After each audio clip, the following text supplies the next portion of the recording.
호세야 6장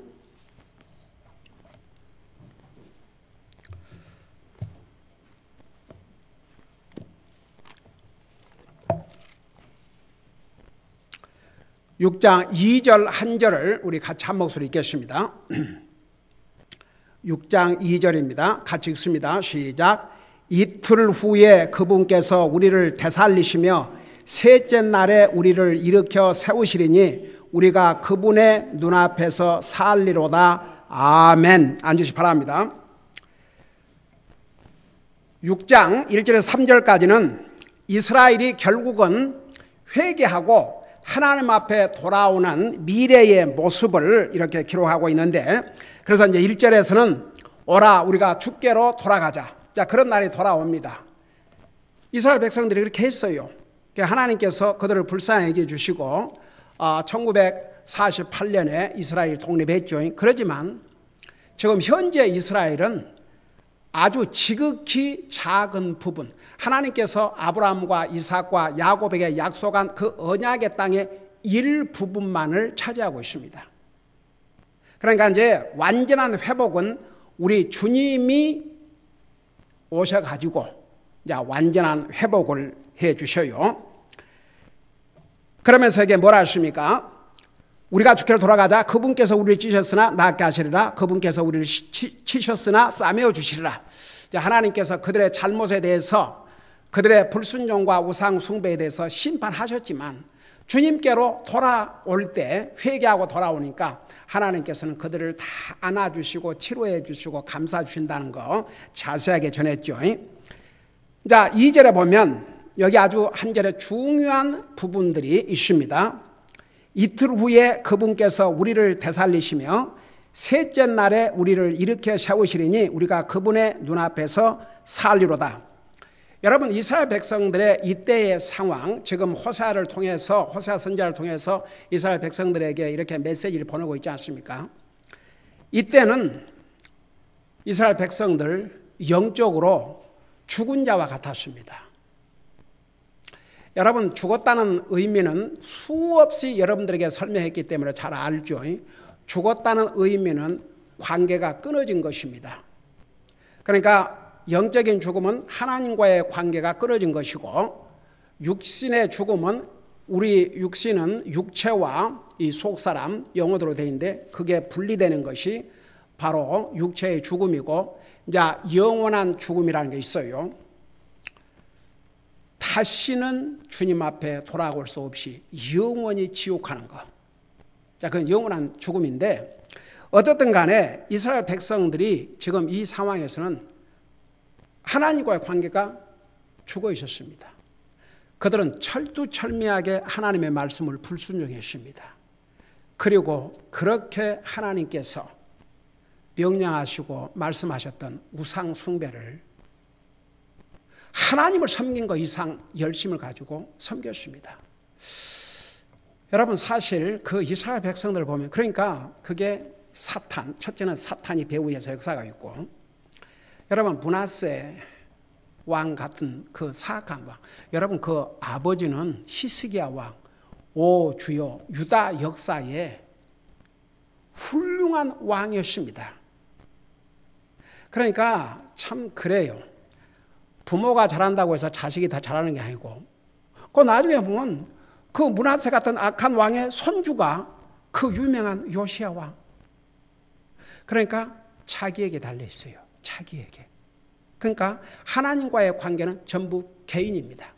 물론 부모가 좋은 영향을 미치고 그거 중요합니다. 근데 아무리 부모가 좋은 영향을 미쳐도 자식이 받지 아니하는데 그 참 슬픈 일이죠. 여러분, 므낫세는 자기 아버지 히스기야 왕이 모든 우상을 철폐하고 하나님을 두려움으로 섬긴 모습을 다 봤어요. 근데도 이스라엘 그 악한 왕들의 모습을 본받아가지고 그런 악을 저지르지 않았습니까?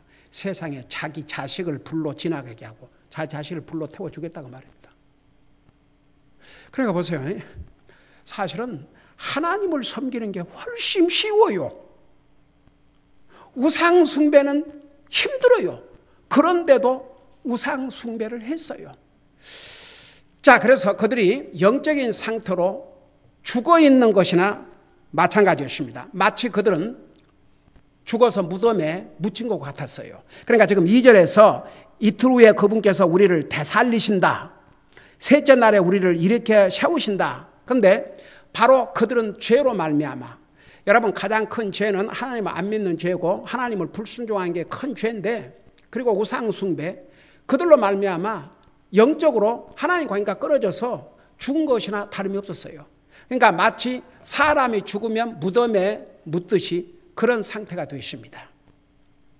근데 그들이 하나님 앞에 돌아오니까, 하나님 앞에 돌아온다는 것은 회개한다는 얘기입니다. 하나님 앞으로 돌아오니까 하나님께서 그들을 무덤에서, 마치 죽은 자를 무덤에서 살려내신 것처럼 이스라엘 백성을 영적으로 회복을 시키는 내용을 말씀하고 있어요. 그래서 여기에 이제 그 이스라엘 백성들에게 이틀 후에 그분께서 우리를 되살리시며 셋째 날에 우리를 일으켜 세우시리니, 이것은 또 어떤 의미를 가리키냐 그러면, 회개하면 하나님께서는 바로 용서해 주시고 바로 회복을 해 주신다, 그런 뜻입니다.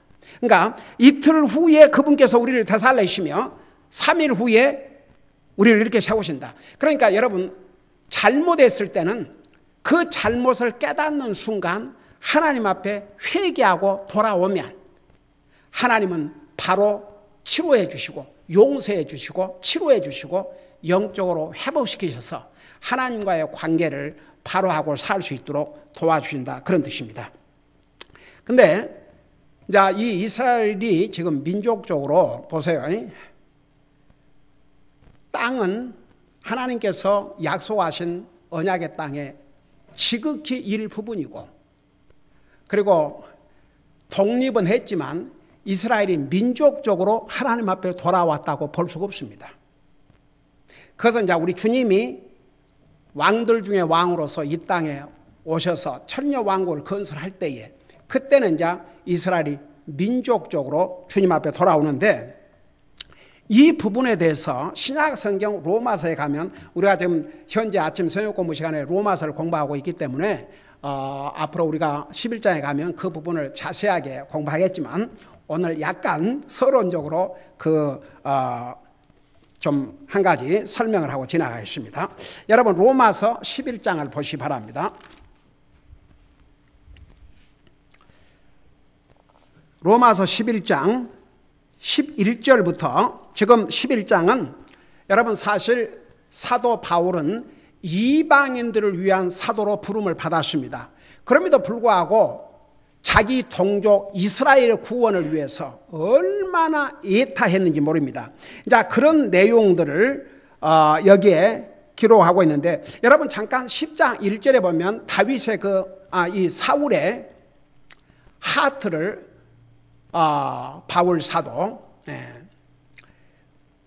사울이었다가 나중에 바울이 됐죠.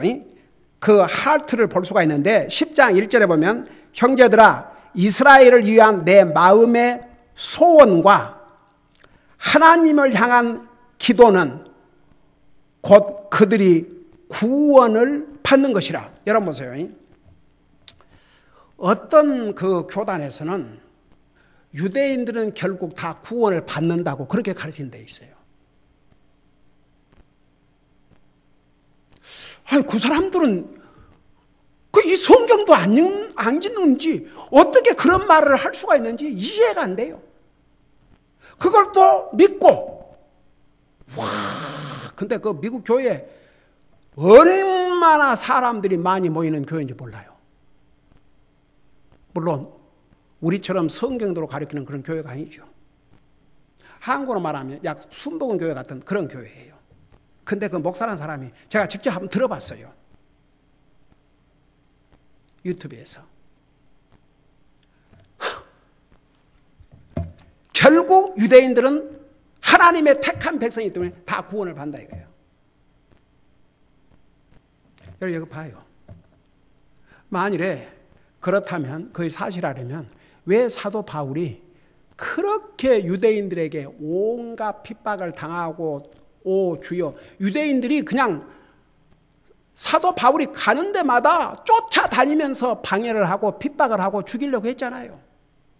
그럼에도 불구하고 바울 사도는 자기 동족 구원을 위해서 얼마나 애쓰는지 모릅니다. 만일에 유대인들이니까 자동적으로 구원을 받는다면 그렇게 할 필요가 없잖아요. 여기 보세요. 1절에 형제들아 이스라엘을 위한 내 마음의 소원과 하나님을 향한 기도는 곧 그들이 구원을 받는 것이라고 그랬어요. 그래서 그렇게 핍박을 받으면서도 그들에게 복음을 전하려고 애쓰지 않습니까? 11장에서도 계속 그 내용이 나오는데 이제 여기 잠깐 11절부터 보세요. 거기 보니까 그러므로 내가 말하노니 그들이 실족함으로 넘어지게 되었느냐 결코 그럴 수 없느니라. 그러니까 이스라엘 백성들이 잘못을 많이 했죠. 그렇지만 이제 결국 다 망하느냐 그건 아니다 이겁니다. 뭐라 하십니까? 결코 그럴 수 없느니라. 오히려 그들의 넘어짐을 통해 구원이 이방인들에게 이르렀으니 이것은 그들이 질투하게 하려 함이니라. 여러분 보세요. 우리 예수님께서 제자들을 내보내실 때 처음에 다른 데 이방인들도 가지 말고 어디를 가라고 그랬어요? 유대인에게로 가라고 그랬어요. 그러나 나중에는 그러니까 예수님도 유대인들에게 먼저 가서 복음을 전하도록 했어요. 그러나 나중에는 뭐라 했습니까? 예루살렘과 온 유대와 사마리아와 땅까지 이르러 내 증인이 되라. 우리 예수님께서 나중에 제자들을 사방으로 다 보냈어요. 여러분 보세요. 이스라엘 백성들은 하나님과 특별한 관계에 있는 언약의 백성들입니다. 그러니까 하나님께서 그들에게 많은 기회를 주셨어요. 그게 아주 특전이죠. 그런데 그 기회를 그들은 거절하고 배신했기 때문에 그들이 당한 심판도 엄청났습니다. 그러면서 이게 뭐라 하십니까?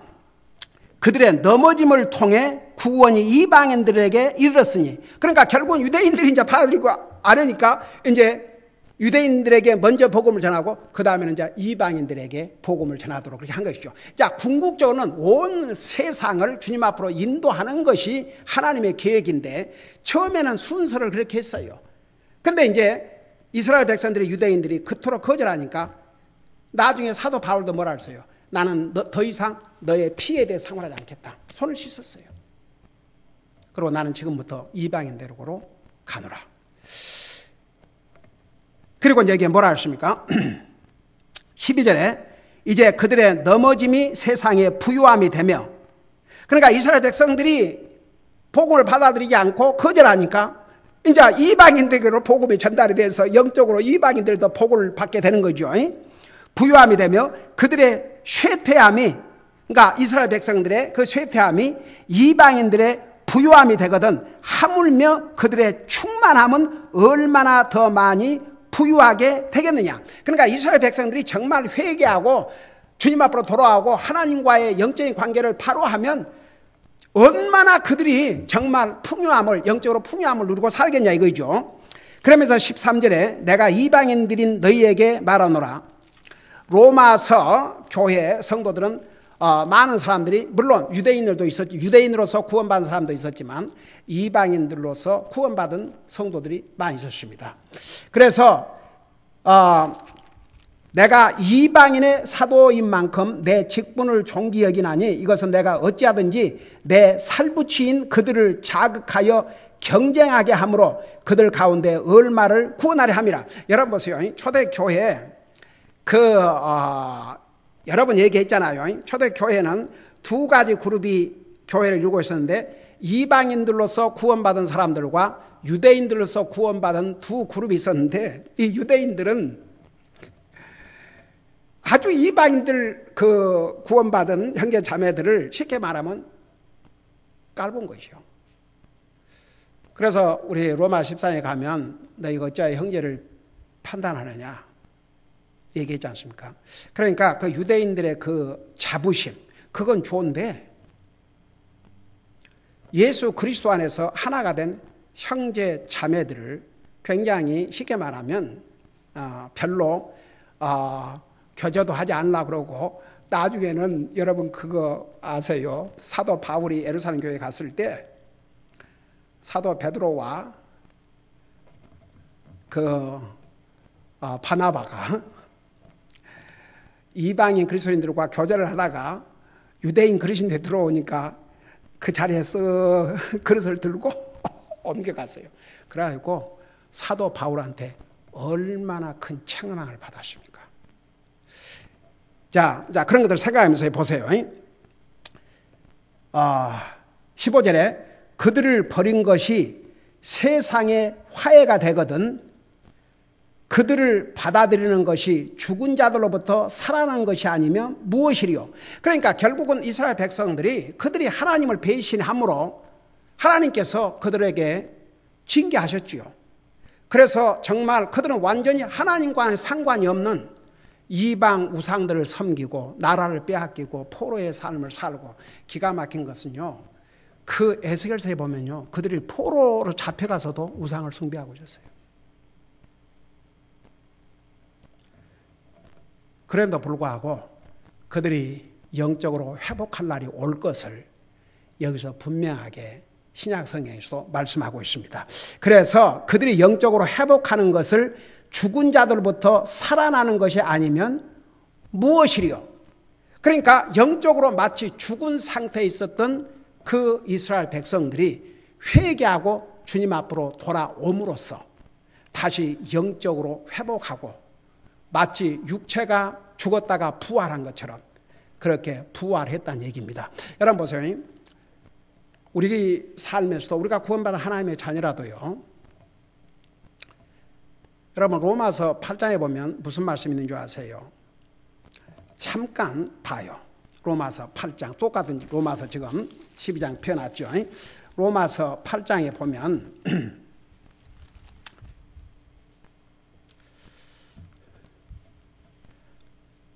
8장 6절을 한번 보시기 바랍니다. 8장 6절에 보면 육신적으로 생각하는 것은 사망이요 영적으로 생각하는 것은 생명과 평안이니라. 이 말씀에 보면 아무리 우리가 구원받은 하나님의 자녀라 할지라도 너무 육신적인 생각, 하여간 우리 생각이 육신적으로 가득 차 있으면 여기에 사망이라고 그러는데 그게 뭐냐 그러면 이것은 뭐 육체의 사망을 가리키는 게 아닙니다. 하나님과 영적인 관계가 마치 하나님을 안 믿는 사람처럼 하나님 관계가 끊어진 것처럼 그런 삶을 살게 된다고 말입니다. 여러분 그래도 하나님 믿는 사람은 하나님 생각하고 살지 않습니까? 하나님 생각하고 살아야죠. 우리의 생각이 중요합니다. 사람은 생각대로라고 했습니다. 우리가 영적인 생각을 하고 살면 영적인 사람이고 육신적인 생각만 하고 사는 사람은 육신적인 삶을 살 수밖에 없어요.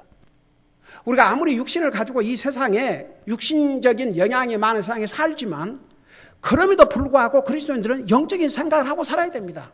하나님 생각하고 살아야 됩니다. 하나님 말씀을 생각하고 살아야 됩니다. 그래서 영적인 생각을 하지 않고 육신의 생각만 하고 살면 죽은 사람과 같아요. 영적으로 죽은 사람. 마치 하나님 안 믿는 사람과 같다고 말입니다. 근데 그 사람이 자기의 생각을 뉘우치고 돌이키고 회개하고 주님 앞에 돌아오면 다시 부활을 하는 거죠.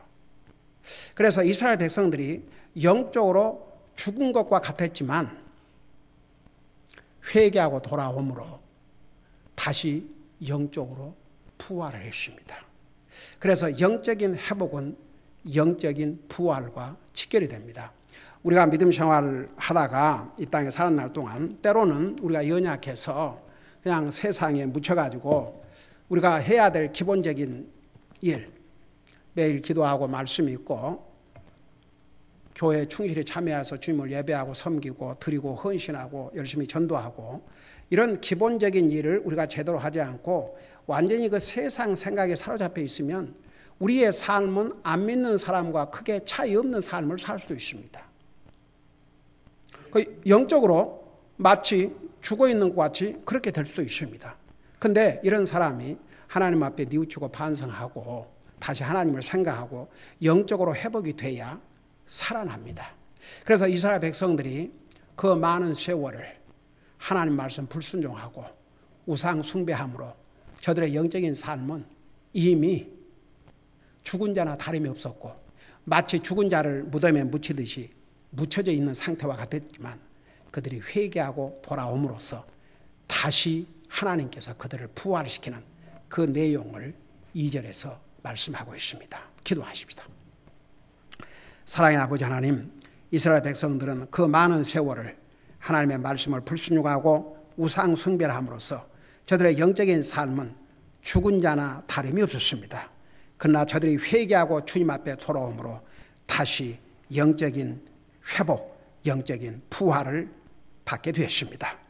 우리가 이 세상에 살아가면서 우리가 세상 때문에 세상의 생각으로 사로잡혀서 우리의 영적인 삶이 정말 하나님과 멀어지고 하나님 관계가 마치 끊어진 것처럼 영적으로 죽은 것처럼 그런 삶을 혹시 살 때가 있었는지 우리의 삶을 돌아보게 하시고 정말 만일에 그런 순간이 있었거나 있으면 바로 회개하고 주님 앞에 돌아옴으로써 우리가 영적으로 살아 부활해서 항상 하나님의 관계를 생생하게 체험하고 사는 우리 성도들 되게 하여 주시옵소서. 감사합니다. 사랑합니다. 예수님의 이름으로 감사 기도하옵나이다.